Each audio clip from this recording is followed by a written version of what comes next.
The road to the health center is narrow and rough, lined with rice, fields and small houses made of wood and tin. There are no ambulances or sirens here, only the sound of roosters and children playing. As I arrive, a hand-painted sign reads, Barangay Health Center. It's not big, just 2 small rooms, 1 nurse's desk, and a few plastic chairs filled with waiting patients. Inside, the air smells faintly of alcohol and soap. A nurse greets me with a warm smile. "Welcome, Danny. Today you'll help us with patient checkups." Her voice is cheerful, but her eyes look tired. The kind of tired that comes from doing too much with too little. The first thing I notice is the number of people. Mothers holding babies, elderly men with walking sticks, farmers still in their dusty clothes. This small clinic serves hundreds from nearby villages, many walking for hours to get here. The doctor arrives one of only 2 in the entire district. He sets his worn-out stethoscope on the desk and starts seeing patients immediately. No computers, no electronic records, just notebooks and pens. I help by taking temperatures and writing names in a logbook. The line never ends. One little girl clings to her mother's leg, scared of the needle. The nurse kneels down and whispers gently, "Don't worry, sweetheart. You're brave." Outside, the generator hums softly, the clinic's only source of power. Every sound feels amplified, every smile more meaningful. I realize this place isn't just a building. It's the heartbeat of the community. A small team, limited tools, but an unshakable purpose to keep people alive with what they have. For them, medicine isn't just science. It's love, persistence, and faith in the value of every single life. By 8 o'clock, the waiting area is already full. Mothers cradle sleeping babies. An old man coughs softly into his handkerchief, and a young farmer sits with a bandaged foot, his hat resting on his knee. The nurse, Maria, moves quickly, checking temperatures, blood pressure, and noting symptoms with a pen that's nearly out of ink. I help by organizing patient slips and guiding people to the right room. There's no digital queue, no air conditioning, and no rest. Yet everyone waits patiently. Here, people know that the clinic runs not by schedule, but by heart. The doctor, Dr. Ramon, begins consultations. A child with a fever, a pregnant woman for a checkup, an elderly man with high blood pressure, all in one small space divided by curtains. The tools are basic: an old stethoscope, a manual sphygmomanometer, a few thermometers. But the doctor's tone is calm and reassuring. A little boy cries before his vaccination. Maria kneels beside him, saying softly, "It will hurt for 1 second, but make you strong forever." The boy takes a deep breath and nods. Everyone in the room claps quietly when he doesn't cry. What surprises me most is how much emotion fills the place. Each diagnosis comes with a smile, a pat on the shoulder, or a few comforting words. The patients respond not with complaints, but gratitude. One woman leaves after her consultation and says to me in Tagalog, "Salamat, kahit maliit, may puso." Thank you, even small, it has a heart. I look around the clinic. The walls are faded, the equipment limited, but the atmosphere is alive, filled with purpose. Medicine here is not only about curing illness. It's about reminding people that they matter, even in the smallest corner of the world. And as I write names into the logbook, I realize sometimes care itself is the strongest medicine of all.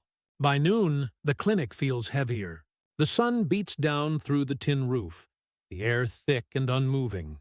The small generator outside rattles, struggling to keep the single electric fan running.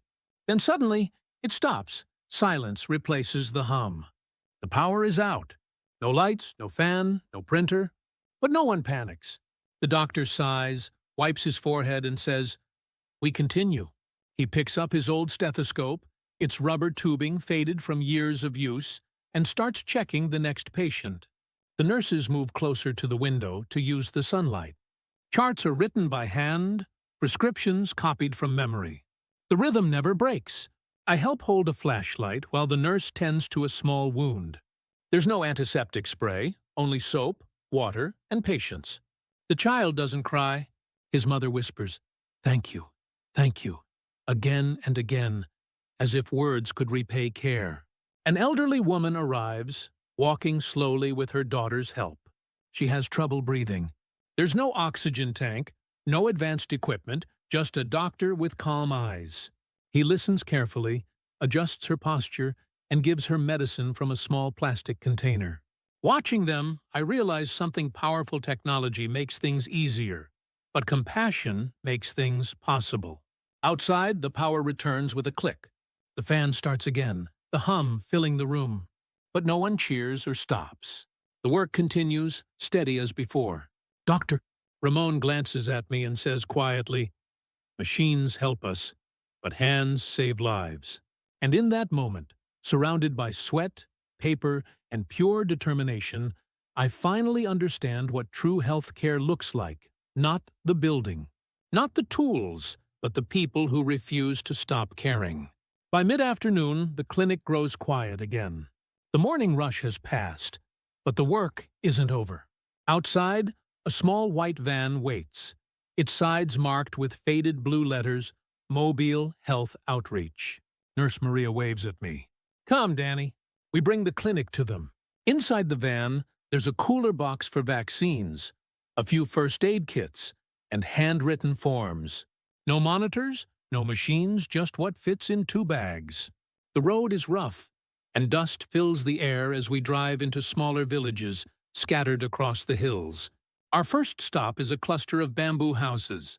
Children peek from doorways, curious, while elders gather under a tree. The doctor sets up under the shade. A simple wooden table becomes an examination room. Maria checks blood pressure. I help hand out vitamins and water. One mother approaches with a baby wrapped in a thin blanket. The child has a fever. The doctor listens carefully, gives instructions, and scribbles notes on paper. The mother whispers, "Salamat, Doc." We continue from house to house. In one home, a grandmother lies on a mat, too weak to walk. The nurse kneels beside her, checking her pulse. She doesn't rush. Her movements are gentle, deliberate, human. At every stop, people offer us coconuts, bananas, or smiles. No one complains. Everyone is grateful. As the sun lowers, the van is filled with used bandages, empty bottles, and tired faces, but also laughter. The team reviews notes while driving back, already planning tomorrow's route. I ask Maria, "You do this every day?" She nods. "We can't wait for people to come to us. Sometimes we go to them first." Her words stay with me. This isn't just health care, it's hope on wheels, powered not by electricity or money, but by compassion that refuses to stop moving. As the sun begins to set, the clinic's day slowly comes to an end. The waiting area is empty now, only the faint smell of alcohol and soap left in the air. The nurses clean the tables, stack the notebooks, and count what little medicine remains in the cabinet. "Doctor." Ramon steps outside, wiping his hands on a towel. "Another full day," he says, smiling faintly. His shirt is soaked with sweat, but his tone carries quiet pride. Nurse Maria leans against the doorway and laughs. "Full day. It's never over, Doc." I sit beside them on the steps. The generator hums weakly again this time, not for work, but to light a single bulb above the clinic sign. The glow is dim, barely enough to see the words Barangay Health Center. Yet somehow it feels like a beacon. The team talks about their patients, a child who smiled after her vaccination, an old farmer who promised to quit smoking, a mother who finally got her prenatal vitamins. They remember every face, not because they must, but because they care.